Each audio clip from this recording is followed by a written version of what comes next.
Students, मैं आज आपके लिए लेकर आया हूँ स्टेट बोर्ड की सीरीज़। इसमें स्टेट बोर्ड का जो बुक है उसके हिसाब से सभी चैप्टर्स आपको रिवाइज़ किए जाएंगे। जो बच्चे 12th क्लास में हैं उनको 11th क्लास का रिवीजन हो जाएगा, और जो बच्चे 11th क्लास में अभी स्टार्ट कर रहे हैं उनके लिए स्टेप वाइज हर चैप्टर का ये सीरीज़ मैं अवेलेबल कर दूंगा। तो इसको सबसे पहले सब्सक्राइब करिए, ताकि इसके बाद में जो भी चैप्टर्स अवेलेबल होंगे वो आपको उसके लिंक आ जाएंगे। तो चलिए हम पहले स्टार्ट करते हैं अपना चैप्टर लिविंग वर्ल्ड, जो कि फर्स्ट यूनिट है diversity of the living organism, है ना। उसमें 4 चैप्टर्स आते हैं: living world, systematics of living organism, kingdom Plantae और किंगडम एनिमेलिया। तो ये 4 चैप्टर में से पहला चैप्टर है आपका लिविंग वर्ल्ड। तो चलो इसको शुरू करते हैं। तो लिविंग वर्ल्ड क्या है, ये आपको लोअर क्लासेस में अभी तक हो गया है थोड़ा बहुत इसका। तो अभी इसके आगे का देखते हैं कि अभी 11th में आपको क्या पढ़ना है। उसके पहले रिकॉल करना है आपको कुछ चीज़ें, जैसे कि 9th क्लास में आप पढ़ा होगा what is the difference between living and non living things. तो इसके जो बेसिक कैरेक्टरिस्टिक्स क्या रहते हैं ये 9th क्लास में आपको हो गया है। जैसे कोई भी लिविंग ऑर्गेनिज्म रहता है उसमें कौन से कैरेक्टर्स देखे जाते हैं: metabolism, reproduction, growth, consciousness and cellular organisation. ये चीज़ें आपने 9th क्लास में अच्छे से पढ़ी है। और सेकंड पॉइंट है जो रिकॉल करना है, उसमें enlist the characteristics of living organism. तो ये कैरेक्टरिस्टिक्स मैंने बता ही दिए। Whether all organisms are similar, justify your answer. तो सभी ऑर्गेनिज्म सिमिलर होते हैं क्या? नहीं होते हैं, अपन आँखों से भी देख सकते हैं, हर एक ऑर्गेनिजम्स अलग अलग है। तो इसमें जो अर्थ है, जो प्लैनेट अर्थ है, is made up of abiotic and biotic components. तो अबायोटिक कंपोनेंट्स आपको पता ही है कौन से होते हैं, और बायोटिक कंपोनेंट्स जो बायोलॉजिकल जो ऑर्गेनिजम्स है उसी को बायोटिक कंपोनेंट्स बोला जाता है। तो इसमें एक क्वेश्चन आता है कि why do we call them living and how do they differ from non living. तो इन ऑर्गेनिजम्स को हम क्यों लिविंग कहते हैं और वो कैसे डिफ़र करते हैं नॉन लिविंग ऑर्गेनिज्म से। तो कुछ बेसिक प्रिंसिपल्स दिए गए हैं कि लिविंग किसे बोलते हैं और नॉन लिविंग। तो बेसिक प्रिंसिपल्स ऑफ लाइफ जो लिविंग के प्रिंसिपल है उसमें सबसे पहला प्रिंसिपल आता है मेटाबॉलिज्म। तो metabolism is a breaking of molecules. तो ब्रेकिंग ऑफ मॉलिक्यूल्स जो है इसमें इसको कैटाबॉलिज्म बोलते हैं। And the making of new molecules it is called as anabolism. तो आपने लोअर क्लासेस में पढ़ाई है कैटाबॉलिज्म क्या होता है, एनाबॉलिज्म क्या होता है। वैसे तो ये चैप्टर बाकी चैप्टरों से बहुत ईजी है, इसलिए आपको हम इसको थोड़ा सा फास्ट रिकवर करेंगे। अगर आपको ये चैप्टर पहले से हो गया है तो आप जब यूट्यूब पे इसको देखेंगे तो उसकी स्पीड बढ़ा लीजिए, तो आपको फटाफट रिकॉल हो जाएगा। तो फर्स्ट पॉइंट था अपना मेटाबॉलिज्म। अभी सेकंड पॉइंट है ग्रोथ। जो लिविंग का कैरेक्टर है सेकंड, दैट इज़ ग्रोथ। तो ग्रोथ तो सभी इसमें पाई जाती है, लिविंग में भी और नॉन लिविंग में भी। जैसे ऑर्गेनिजम्स भी ग्रो होते हैं, और जैसे कुछ सैंड मॉल्स है या बोल्डर्स है ये भी ग्रो होते हैं। सैंड मॉल्स आपको पता ही है, जो रेती के टीले होते हैं उस पर अगर और रेत आ गई तो वो क्या हो जाएगा, उसका साइज़ बढ़ जाएगा। बट लिविंग और नॉन लिविंग में की ग्रोथ में क्या फ़र्क है? लिविंग जो है वो इनर साइड से ग्रो होते हैं, और नॉन लिविंग उसके ऊपर कुछ गिरने के बाद या डिपॉजिट होने के बाद उसका ग्रोथ होती है।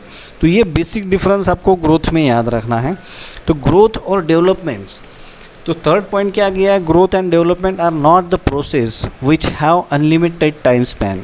तो ग्रोथ और जो डेवलपमेंट है ये अनलिमिटेड प्रोसेस नहीं हो सकती, इसको एक स्पेसिफिक टाइम स्पैन दिया है।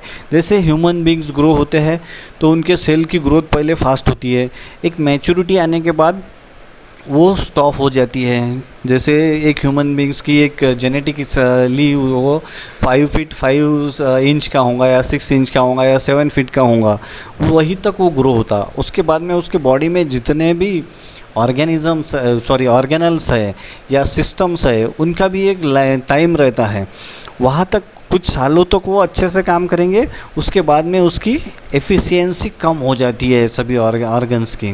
तो उसको क्या बोलते हैं, this is a ageing process of life of body. तो इसको क्या बोलते हैं, एजिंग प्रोसेस बोलते हैं। अभी इसके बाद में ये डी पॉइंट दिया है, life has to continue hence the organism tries to produce a young ones like itself. तो ये हो गया D points, means it is a reproduction quality. Fourth point is that reproduction. तो रिप्रोडक्शन लिविंग ऑर्गेनिज्म में दो type से होता है, असेक्सुअल और सेक्सुअल।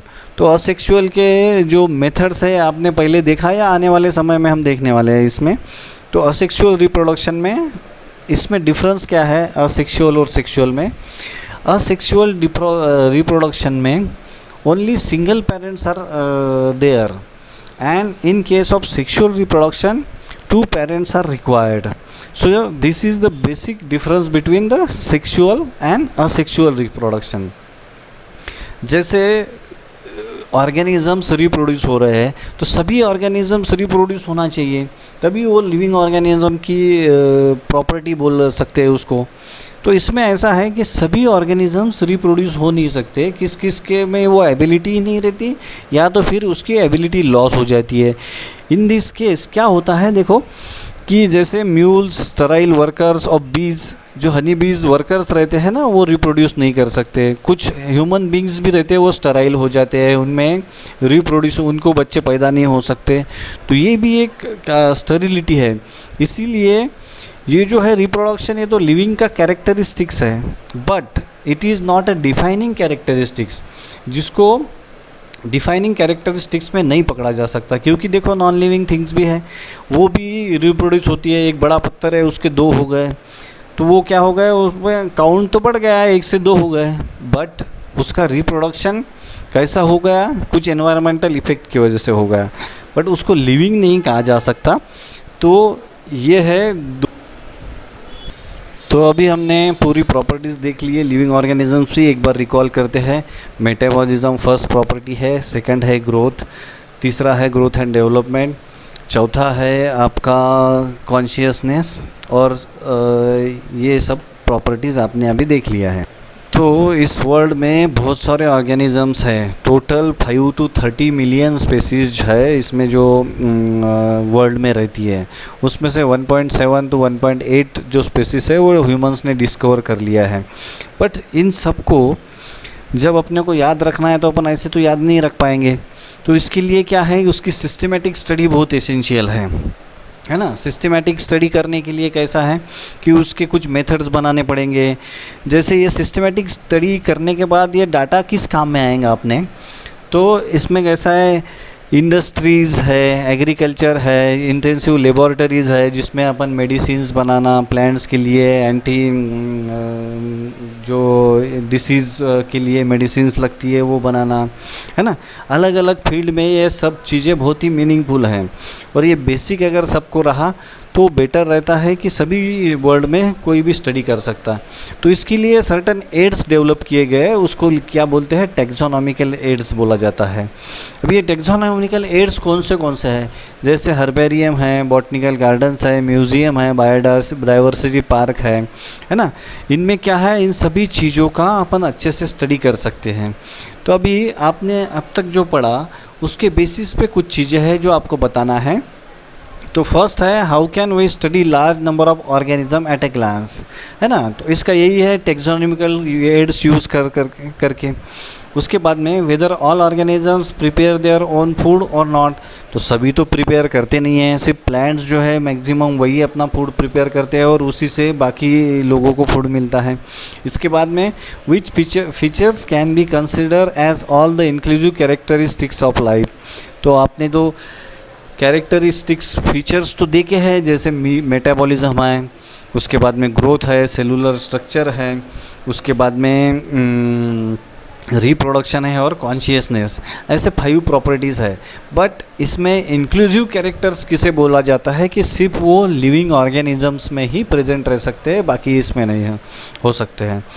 तो ये जो फीचर्स है उसमें मेटाबॉलिज्म आता है, सेलुलर स्ट्रक्चर आता है और कॉन्शियसनेस आता है। ये 3 फीचर्स है जो इंक्लूसिव बोला जा सकता है इसको। तो वाई भी ये बता दिया मैंने। अभी कुछ चीज़ें हैं जैसे थिंक अबाउट इट में दिया है, can metabolic reactions demonstrated in the test tube. जो टेस्ट ट्यूब में रिएक्शन होती है उसको क्या बोला जाता है, इन विट्रो, काल्ड भी लिविंग। सो इसको लिविंग बोला जा सकता है क्या, तो रिएक्शंस क्या है, वो तो लिविंग है रिएक्शंस, बट वो ऑर्गेनिज्म नहीं बोला जा सकता है इसको। उसके बाद में जैसे कुछ पेशेंट्स ब्रेन डेड बोला जाता है या कोमा में रहते हैं, तो ये जो ब्रेन डेड पेशेंट्स है वो लिविंग है कि नॉन लिविंग है। तो देखिए कैसा है कि उसके बॉडी में मेटाबॉलिज्म तो हो रहा, लेकिन वो स्टिमुलस को रिस्पॉन्स नहीं कर सकता, कॉन्शियसनेस नहीं दिखा सकता है, सेल्फ कॉन्शियसनेस जिसको बोलते हैं। तो इसीलिए इसको आइदर लिविंग भी नहीं बोला जा सकता और नॉन लिविंग भी नहीं बोला जा सकता। तो ब्रेन डेड पेशेंट या कोमा पेशेंट को क्या है, लिविंग और नॉन लिविंग दोनों ही नहीं बोल सकते। अभी हम देखते हैं कि टैक्सोनॉमिकल एड्स कौन से हैं। तो टैक्सोनॉमिकल एड्स में फर्स्ट आता है herbarium. The word herbarium was coined by Piton D. Tonfort in the book Elements। जो पिटॉन डी टॉनफोर्ड है उन्होंने उनके बुक है जो एलिमेंट्स, उसमें हर्बेरियम और प्लूरली उसको जो सिंगुलरली जो क्या बोला जाता है, हर्बेरिया बोलता है। जब एक ही प्लांट का एक ही स्पेसिमेन होगा उसको हर्बेरिया बोलता है, और बहुत सारे स्पेसिमेन होंगे तो हर्बेरियम बोलते हैं। तो ये जो आर्ट है हर्बेरियम का, ये इनिशियली इटालियन टॉक्सोनॉमिस्ट जो है लुका गिनी, इन्होंने 1490 से 1556 तक इन्होंने ये यूज़ किया था। तो हर्बेरिया बहुत ही इफ़ेक्टिव टूल है टैक्सोनॉमिक स्टडी में। और herbarium is essential a dried plant specimen रहता है कि इसमें हमेशा ड्राइड प्लांट स्पेसिमेन, जैसे एक टहनी को काट लिया कोई भी इसमें जिसमें फ्लावर लगा हो, सब कैरेक्टर्स दिखते हो मैक्सिमम, और उसको वो क्या करते हैं, ड्राई कर लेते हैं। और वो ड्राई करने के बाद एक जो पेपर की शीट रहती है उस पर चिपकाया जाता है। तो आगे देखते हैं हम इसमें। देखिए कि हर्बेरियम आपको दिखाई देगा, यहाँ पे जो है ये हर्बेरियम है। इसमें क्या करते हैं, जो कलेक्शन करने की डेट प्लेस जो है वो रहती है, और उसके बाद में कुछ हाइलाइटिंग चीज़ें रहती है जैसे ecological peculiarities, characters of the plant, ये सब उस पर एक ही शीट पे रिकॉर्ड किया जाता है। तो इसमें जो लोकल कलेक्टर रहता, जिसने भी कलेक्ट किया है उसका नेम रहता, और वो जो हर्बेरिया है उसका भी लोकल नेम रहता है। तो ये सब जो इन्फॉर्मेशन है ये राइट कॉर्नर पे, जैसे ये हर्बेरियम शीट है उसके राइट कॉर्नर पे दी जाती है, और इसको क्या बोला जाता है, लेबल बोला जाता है। उसके बाद में सेकंड टूल है बॉटनिकल गार्डन्स। ये देख सकते हैं आप। तो बॉटनिकल गार्डन्स ऐसी प्लेस होती है वहाँ से जहाँ से दुनिया के हर अलग अलग जगह से प्लांट्स की वेराइटीज़ लाके उनको इन विवो मैनर में, मीन्स वो ज़मीन में ही उनको ग्रो किया जाता है, और ग्रो करने के बाद उन पे वो प्लांट्स की पूरी डिटेल दी जाती है कि वो, जैसे आप यहाँ पे एक एग्जांपल देख सकते हैं कि कोलकाता का बॉटनिकल गार्डन है। कोलकाता में ये एक जो बनियान ट्री है वो 255 साल पुरानी है, उसके बारे में पूरी डिटेल इन्फॉर्मेशन दिया गया है, और उसमें लोकल साइंटिफिक नेम ये सब उसकी इन्फॉर्मेशन रहती है जो स्टडी करने वाले हैं उनको बहुत काम में आती है। अभी नेक्स्ट देखते हैं नो द साइंटिस्ट। अभी ये लुका गिनी के बारे में आपने अभी देखा था। तो इन्होंने क्या किया था कि 1543 में फर्स्ट बॉटनिकल गार्डन इस्टेब्लिश किया था। ये इटालियन प्रोफेसर थे लुका गिनी। इन्होंने बॉटनिकल गार्डन, ये जो इंग्लैंड में सबसे बड़ा रॉयल बॉटनिकल गार्डन क्यू में है, वो उन्होंने तैयार किया था, और उसमें उन्होंने जैसे मोर देन 30,000 स्पेसिमेन अलग अलग प्लांट्स के वहाँ पे प्रिजर्व किए, और हर्बेरियम भी है वहाँ पे 7 मिलियन हर्बेरिया भी उन्होंने वहाँ पे जमा किया है। तो ये है इनके हाइलाइट्स। अभी देखते हैं कि इंटरनेट माय फ्रेंड, अभी इंटरनेट पे जाके आपको अलग अलग साइंटिस्ट के बारे में, अलग अलग लोगों के बारे में सर्च करना है। Collect the information about professor Almeida, professor VN Naik, doctor AV Sathe, doctor PG Patwardhan with reference to their taxonomical work and biodiversity conservation. तो ये इस चीज़ों के बारे में आपको पता लगाना है। कंजर्वेशन ऑफ बायोडाइवर्सिटी में देखिए, biodiversity is the degree of variation of life forms in an ecosystem. तो लाइफ फॉर्म्स की डिग्री ऑफ वेरिएशंस कितना है ये पता लगाने के लिए हम बायोडाइवर्सिटी का स्टडी कर सकते हैं। Biodiversity is essential to maintain ecological stability. अगर बायोडाइवर्सिटी नहीं रही तो इकोलॉजिकल जो स्टेबिलिटी है वो भी डिस्टर्ब हो सकती है, और जो भी ऑर्गेनिजम्स है इनके हेल्थ पे एंड इकोसिस्टम पे बहुत फ़र्क पड़ सकता है। जैसे देखिए population explosion and over exploitation of resources. जैसे कोई जगह पे बहुत ज़्यादा पॉपुलेशन है, जैसे इंडिया है, चाइना है, उसके वजह से क्या हो रहा कि जो भी अवेलेबल मिनिमम रिसोर्सेज है उसको ओवर यूज़ हो रहा है, ओवर एक्सप्लॉयटेशन हो रहा। इसी वजह से लॉस ऑफ बायोडाइवर्सिटी हो रही है और ये अलार्मिंग रेट पे जा रहा है। जैसे देखो प्लांट कम हो गए, उसके वजह से बहुत सारी चीज़ें हो रहे हैं, बहुत सारे एनिमल्स के स्पीसीज जो है वो क्या हो रहा है, वैनिश हो रहा है। इसीलिए बायोडाइवर्सिटी को बचाना बहुत ही इम्पोर्टेंट है। अभी देखिए कि conservation involves the attempting and slow down, stop और even reverse the loss of natural habitats of organism. तो कंजर्वेशन क्या करके अपन क्या कर सकते हैं कि अब इकोलॉजिकल इंस्टेबिलिटी जो है उसका रेट स्लो कर सकते हैं, स्टॉप कर सकते हैं और उसको वापस भी ला सकते हैं। तो अभी ये इन सिटू कंजर्वेशन क्या है कि वो नेचुरल एनवायरनमेंट में ही ये सब कंजर्व करना है, इसको बोलते हैं इन सिटू कंजर्वेशन। अभी एक क्वेश्चन पूछा गया है, why does the loss of biodiversity matter. तो आपको पता ही है कि इकोलॉजिकल इम्बैलेंस होगा और जो भी ऑर्गेनिजम्स होंगे उनको लॉस हो जाएगा, इसीलिए बायोडाइवर्सिटी मैटर करता है। Biodiversity helps to maintain the stability of ecosystem, right. Loss of one variety of organism can affect the entire ecosystem, ये चीज़ को आपको याद रखना है। फोर्थ एड है म्यूज़ियम्स। तो म्यूज़ियम्स पता ही है आपको, बहुत सारे लोगों ने आपने विज़िट भी किया होगा। तो म्यूज़ियम्स में क्या रहता है, collection of preserve plants and animal specimens, है ना। म्यूज़ियम में क्या रहता है, प्लांट्स रहते हैं, एनिमल्स रहते हैं जो प्रिजर्व करके रखते हैं। ये प्रिजर्वेशन किस चीज़ में होता है कि देखिए फॉर्मेलिन में जो 10 to 14% फॉर्मेल्डिहाइड भी बोलते हैं उसको, ये ट्रांसपेरेंट जार्स में जनरली जो छोटे एनिमल्स रहते हैं उनका से प्रिजर्व किया जाता है। बट और वो जार्स को क्या करते हैं, लेबल भी किया जाता है। बट जैसे लार्ज एनिमल्स है तो उनको स्टफिंग किया जाता है। स्टफिंग मीन्स उनके अंदर का पूरा ऑर्गेनिजम्स निकाल देते हैं और उसमें अंदर भूसा भर के रखते हैं, इसको क्या बोलते हैं, स्टफिंग बोलते हैं। तो ऐसे भी प्रिजर्व किया जा सकता है। अभी the science is known as taxidermy.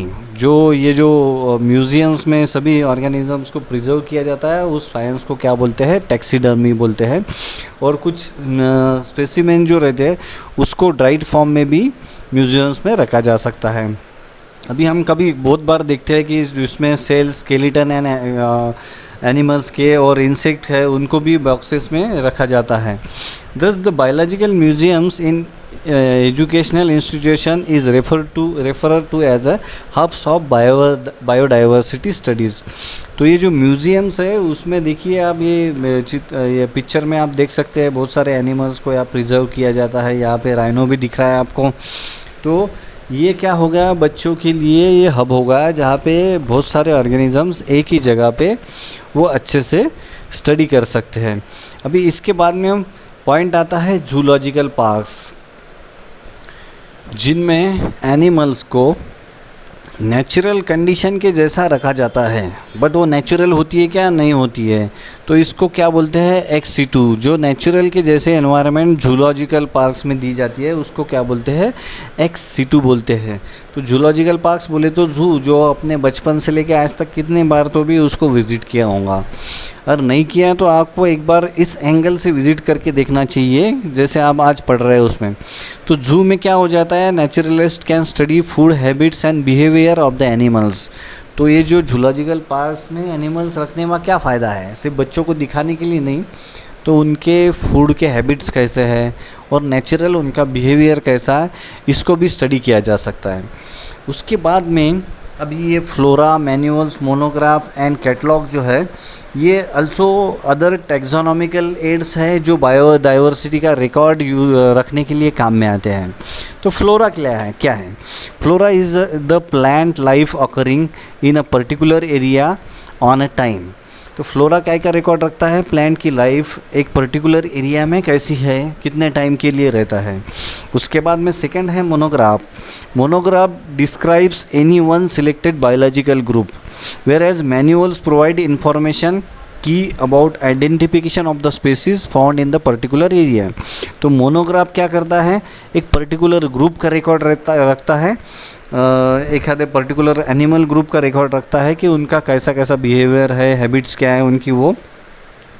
और मैनुअल्स इंफॉर्मेशन प्रोवाइड करते हैं, उसकी की प्रोवाइड करते हैं कि स्पेसीज कैसे आइडेंटिफाई कर सकते हैं वो पर्टिकुलर एरिया की।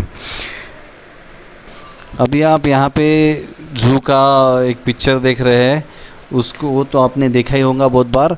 तो अभी कैन यू टेल, ये जो है बॉक्स, इसको अपन इलेबोरेट करते, what are the essential of good herbarium. तो गुड हर्बेरियम में क्या होता है? उसका डेट होता है।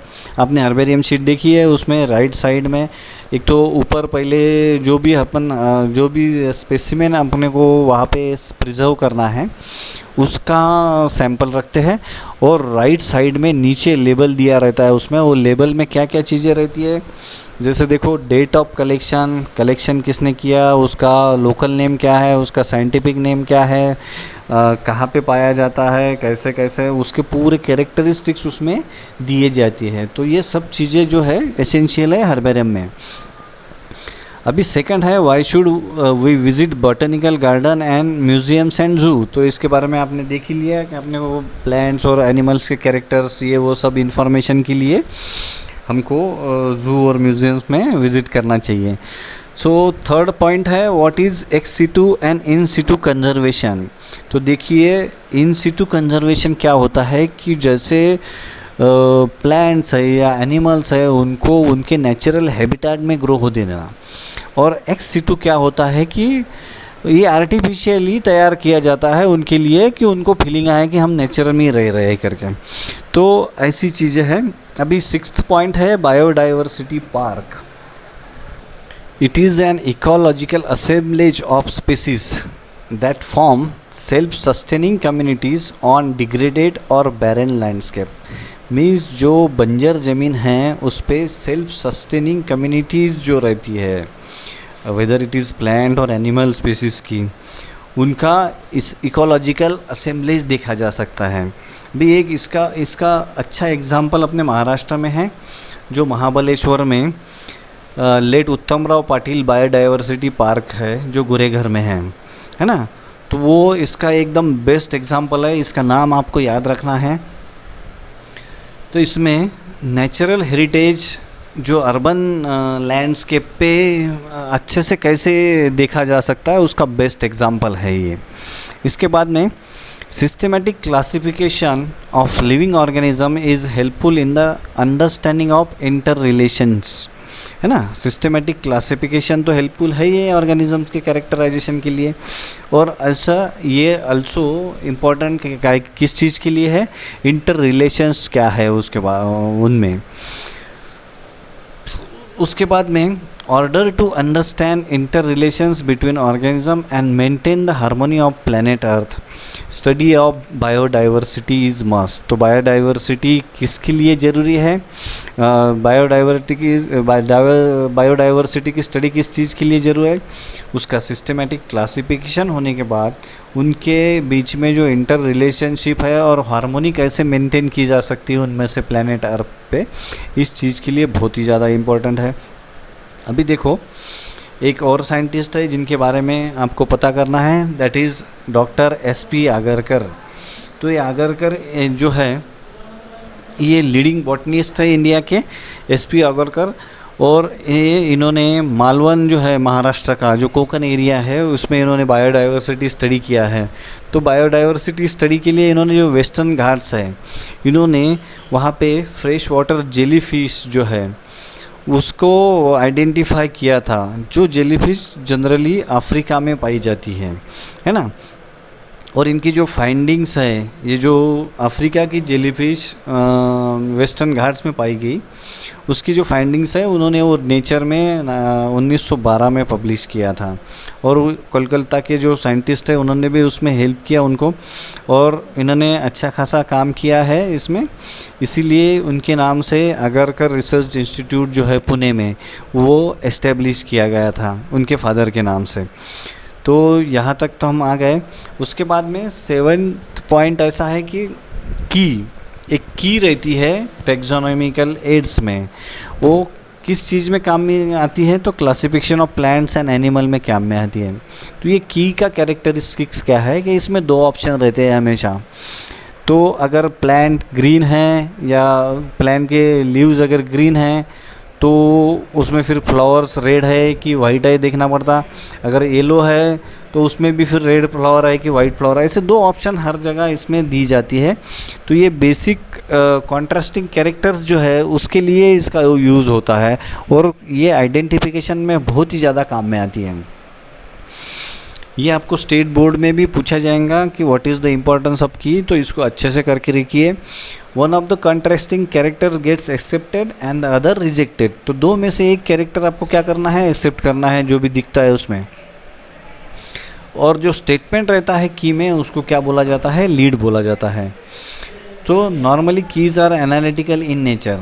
अभी जो क्लासिफिकेशन है उसमें कीज़ का कैसे उपयोग होता है वो अभी हम नेक्स्ट चैप्टर में देखने वाले हैं, द लिविंग ये जो क्लासिफिकेशन ऑफ ऑर्गेनिज्म जो नेक्स्ट चैप्टर है उसमें देखेंगे। तो अभी यहाँ पे अपना ये चैप्टर ख़त्म होते आया। तो आपको कुछ चीज़ें पता है कि नहीं है इसके बारे में यहाँ पे पूछा गया है। तो do you know when the plants from any forest locality are conserve on the name of holy places. Holy means क्या है, जो पुरातन प्लेसेस जो बोलते हैं उसको। It is called as sacred groves. These are consider as a sacred natural site by IUCN। So IUCN का मतलब क्या है, international union of conservation of nature. तो ये याद रखना है। बाद में आपको इंटरनेट पे ये सब चीज़ें सर्च करना है कि zoological park, biodiversity hotspot India में कहाँ कहाँ है, और collect the information of endemic flora and fauna of India. Flora जो फ्लावर्स है और फौना बोले तो माइक्रो ऑर्गेनिजम्स है। उसके बाद में find out the human is a key position in maintaining biodiversity on earth. Find out more information about the following, है ना, laws to protect conservation of biodiversity in India. तो ये एक्सरसाइज जो है आप देख लीजिए। अगर आपने ये चैप्टर अच्छे से कर लिया है तो आपको इसमें कोई भी दिक्कत नहीं होने वाली है। जैसे फर्स्ट अपन देख सकते हैं, which is not the property of living being. तो कौन सी प्रॉपर्टी नहीं है, तो अपने को देखना पड़ेगा कि मेटाबॉलिज्म ये प्रॉपर्टी है। उसके बाद में डीके, ये तो प्रॉपर्टी नहीं हो सकती। उसके बाद में ग्रोथ और रिप्रोडक्शन भी प्रॉपर्टीज़ है। तो ऐसे आप एक एक करके देख लीजिए। एक्सरसाइज बहुत ही ईजी है। आशा करता हूँ कि आपको ये लेक्चर पसंद आया होगा। देखिए कि इसमें अगर जिनका पहले से ही रिवीजन हो गया तो उसको फास्ट फॉरवर्ड करके देख लीजिए। अदरवाइज़ ये चैप्टर इतना डिफ़िकल्ट भी नहीं है कि आप इसको कर नहीं सकते, बट आने वाले जो चैप्टर्स है उसको आपको अच्छे से करना पड़ेगा। वो थोड़ा सा डिफ़िकल्ट है भी, हार्ड भी है समझने के लिए, और उससे भी बड़ी बात वो अंडरस्टैंडिंग या याद रखने के लिए थोड़ा सा डिफ़िकल्ट है, क्योंकि उसमें बहुत ही ज़्यादा कैरेक्टर्स दिए हैं। तो आप इस चैनल को ज़रूर सब्सक्राइब करें ताकि आने वाले लेक्चर्स आपको ऑटोमेटिक मिलते रहे। Thank you students.